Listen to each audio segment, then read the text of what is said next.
So here we are.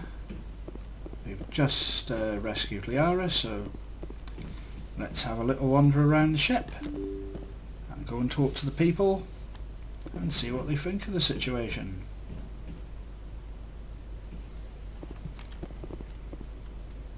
Let's go downstairs first.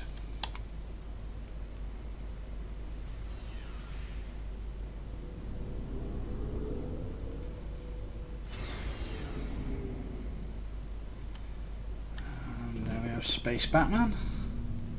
Looking for supplies? Let's see what you got. You bet, Commander. Let's pick up some more of them.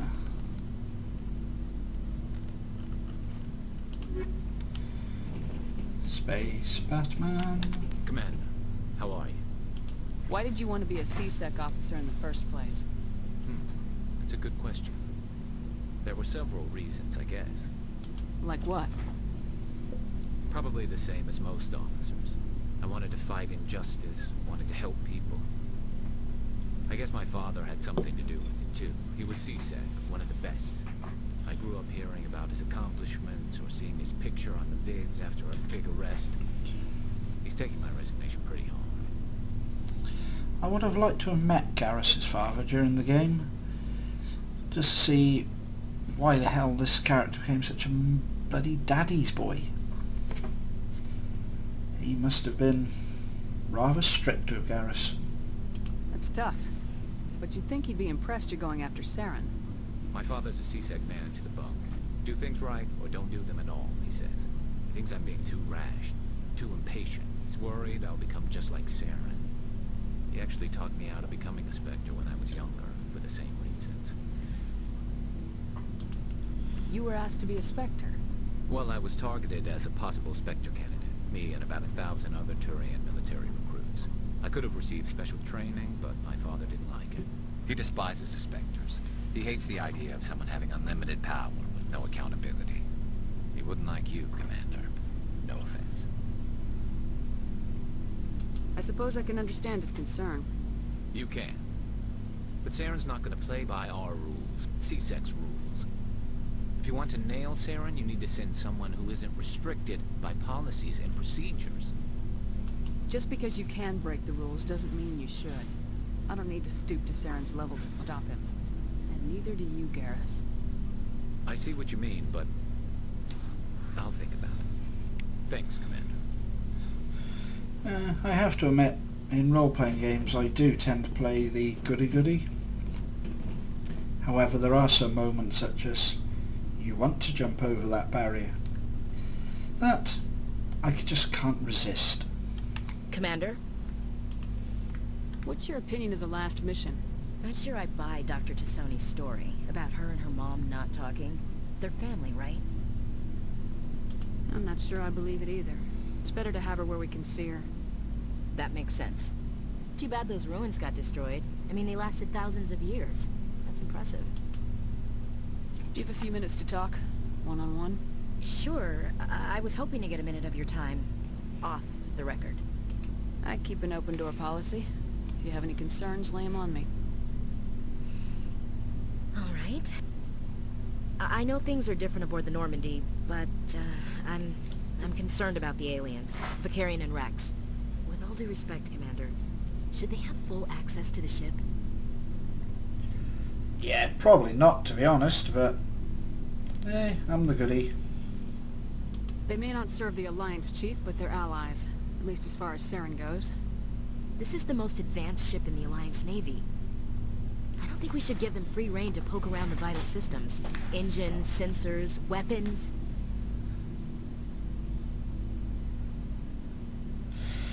This is always a difficult choice for me to make, because Ashley's not actually wrong.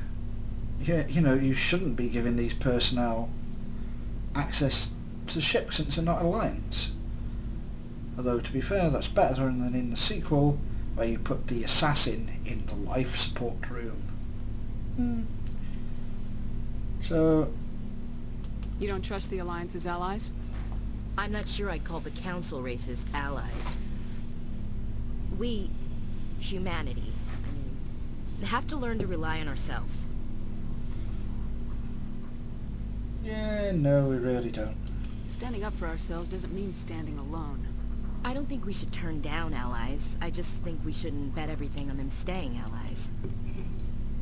As noble as the council members seem now, if their backs are against the wall, they'll abandon us. Aha! How prophetic, Ashley. Because that's exactly what happens.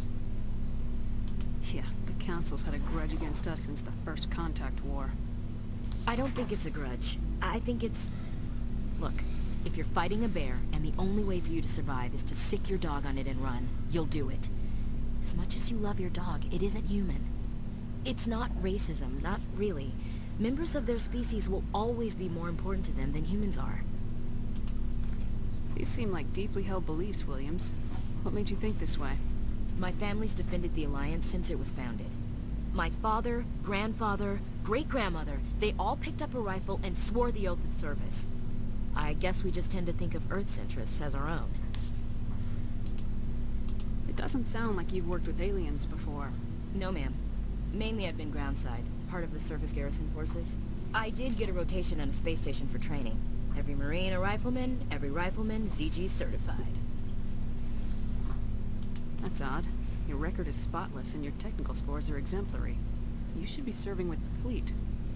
Anyway, that's why I haven't served with many aliens, Commander. You're lucky. I lost my family on Mindoir. Are you related to anyone I'd have heard of? Couldn't say, Commander. I read about Mindoir. The Alliance screwed the pooch on that one. Should have had a bigger garrison. Is that why you're out here? To take the fight to the pirates? Nah, I'm too much of a Star Trek lover. I'm just here to see space. No. The future of humanity is out here. There's so much we haven't seen yet. Yeah. I still remember my first field exercise on Titan. When we hit mud, the reality hit me. I'm the first person who ever stood here. Then my drill instructor kicked me in the ass. I went face first into the muck. He spent the next 5 minutes chewing me out for gold breaking. Don't tell me you had Gunny Ellison. He's the only one who uses that word to describe shirking duty. Oh, Lord. Oh dear Lord, the smiles. Yeah. Gunny Ellison's still reaming out recruits down there. Kicking ass and using words like inveigle and pusillanimous. Alright, I can see where your concerns are coming from, Williams. But this is a multilateral mission. You're gonna have to work with aliens, like it or not. It won't be a problem, Commander. You say jump, I say how high. You tell me to kiss a Turian, I'll ask which cheek. I'm glad there won't be a problem. Anything else you need, Commander? Dismissed, Chief. Ma'am. I suppose as well I really should plan out a script for these videos, but can of beer and a random chat seems good format for me. So, we've got Saren on the run. Well, I think Rex is being a bit optimistic, to be honest. It won't be long now. Saren's good, but I'm better. Good. He's rotten. To the core. I could tell as soon as I met him. Why didn't you tell me this sooner? I would have if I thought it was important. I'll decide what's important. Now tell me how you know Saren. This was a while ago. A bunch of mercs were bragging about a job out near the edges of the Terminus systems. They said it paid well and the boss was never around to ride them. They said he was looking for more men, too. So I checked it out. Damn! I didn't know Saren was openly recruiting mercs. It wasn't that open, and he only showed his face once.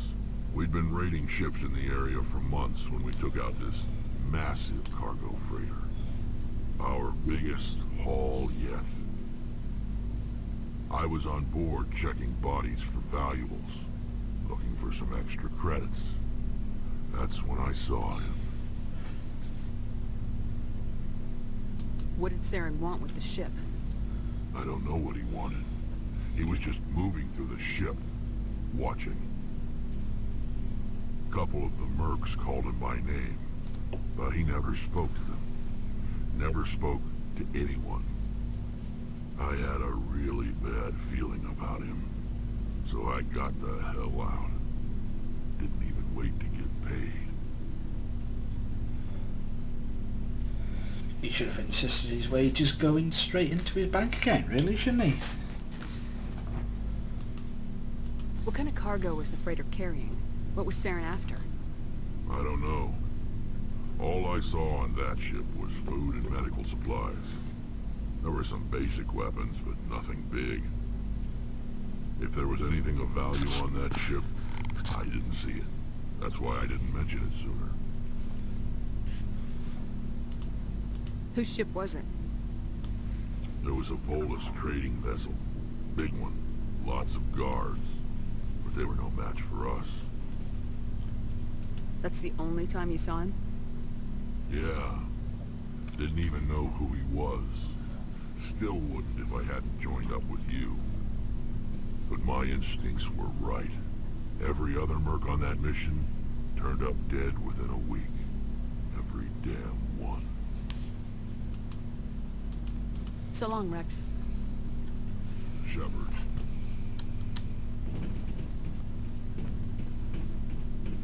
Well, off to see Tally, an alien race we know very little about, being let loose in our most secretive of areas.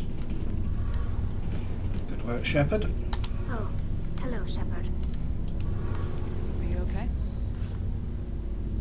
I don't know.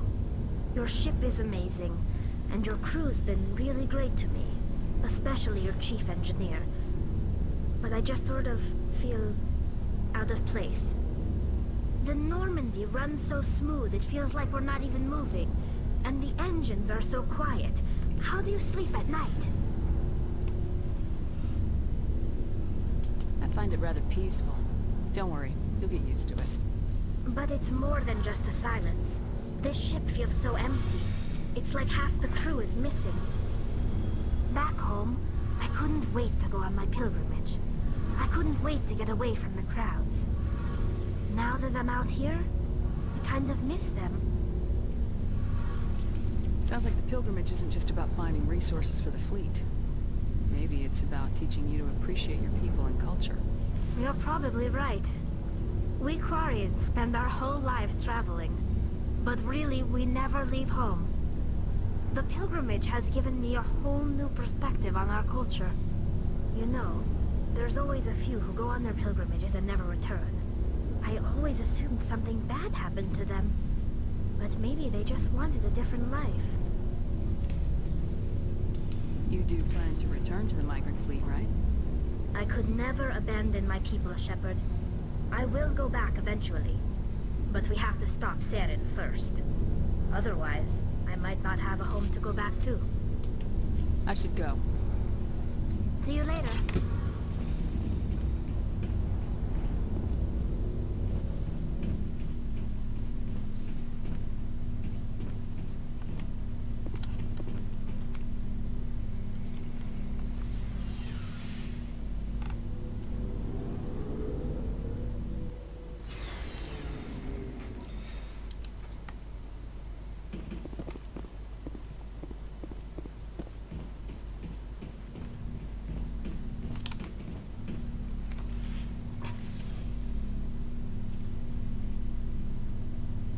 Commander, do you have a minute?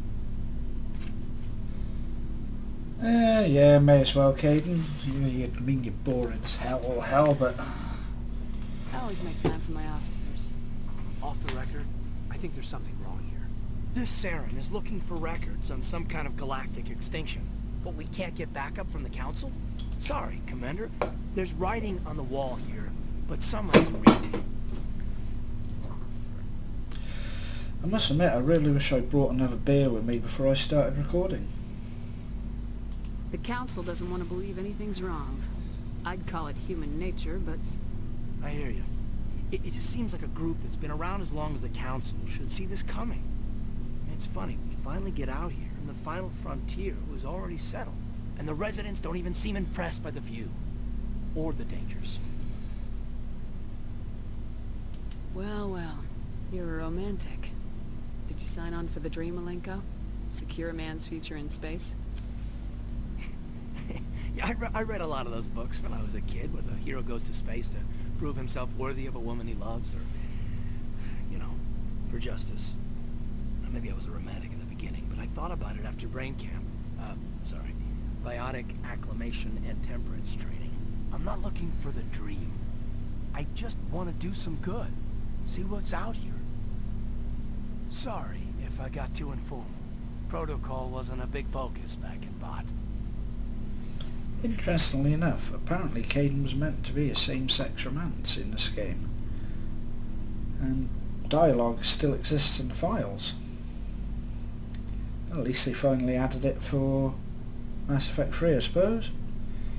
Just a shame Liara's is the only romance worth playing in that third game. Tell me about it. Biotic acclimation and temperance didn't last past the airlock. To the kids they hauled in, it was brain camp. Sorry, hauled in is unkind. We were encouraged to commit to an evaluation of our abilities so an understanding of biotics could be compiled. There are worse results of accidental exposure to element 0 in the womb. Beats the brain tumors some kids grew up with.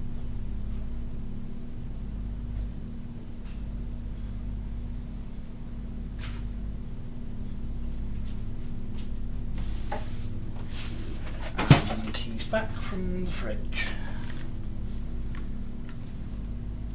Is there some question about how you were exposed? My mother was downwind of a transport crash. It was before there were human biotics, a little after the discovery of the Martian ruins. It only gets iffy around 63 when kinetics was running out of first-gen subjects. Until then, they'd relied on accidentals. A bunch of guys in suits show up at your door after school, and next thing you know, you're out on Jump Zero.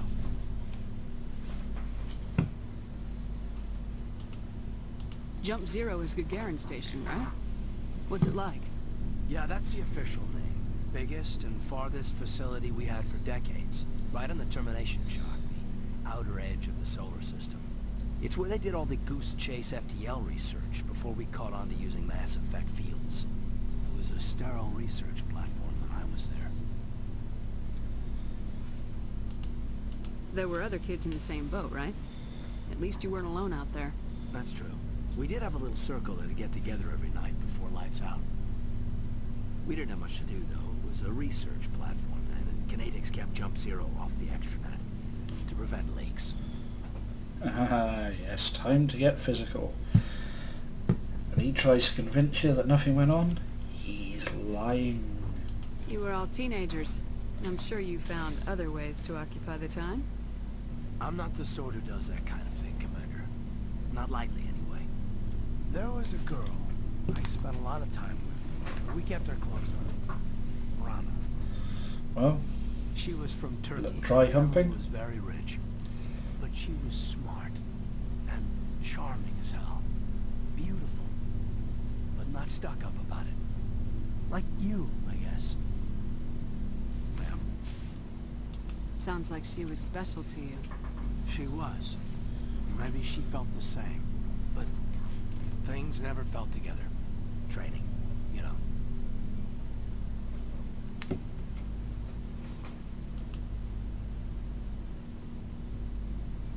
You know of any intentional exposures for certain? No one knows. Doesn't mean they didn't happen. As big as the exposures were, it was hard to track down accidentals. It was different then. No one knew the potential, so there wasn't a lot of regulation. Anything kinetics did was gold.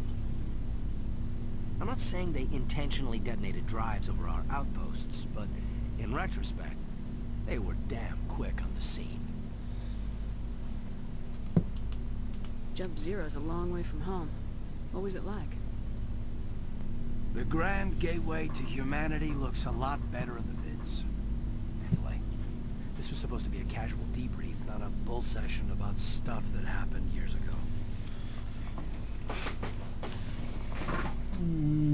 Yeah, go on, I'm I wanted to get interested. to know you a little better. That's all. Thanks for the talk, Caden. Well, you're welcome, ma'am. You, make a habit of getting this personal with everyone? Well, in this game, yes, I actually do, because I confess, I like the conflict scene where both of your potential love interests confront you. Pretty much never going to happen to me in real life, so I live vicariously through Commander Shepard. No, I don't.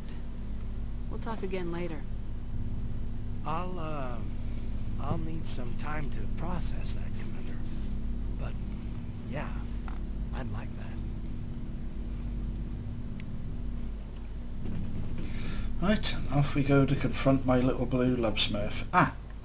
While we're here, I want to know just who keeps putting this crap in my locker. I'm really going to have to invest in a better lock.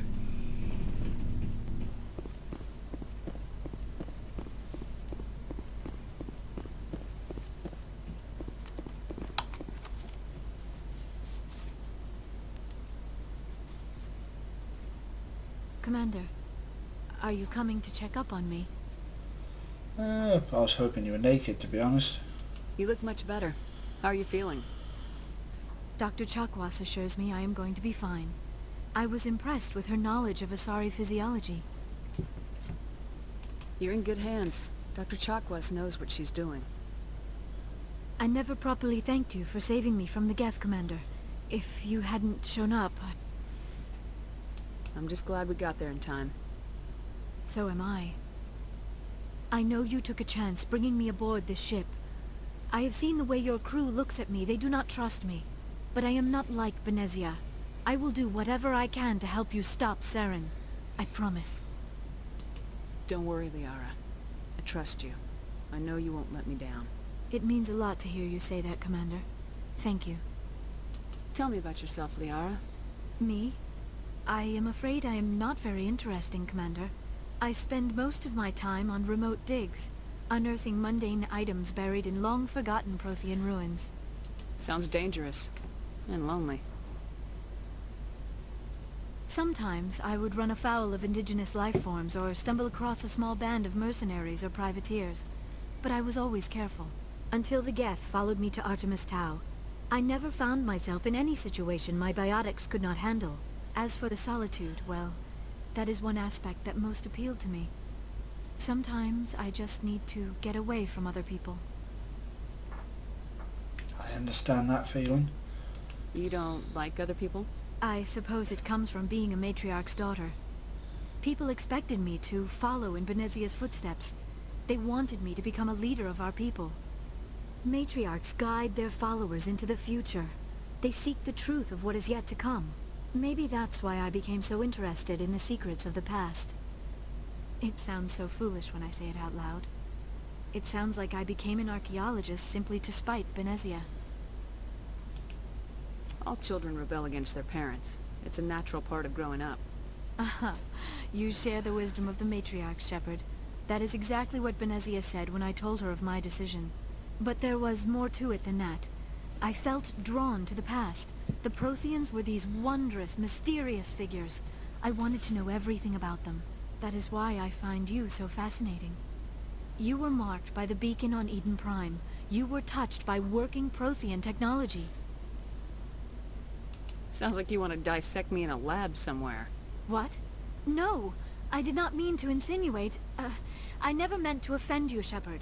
I only meant that you would be an interesting specimen for an in-depth study.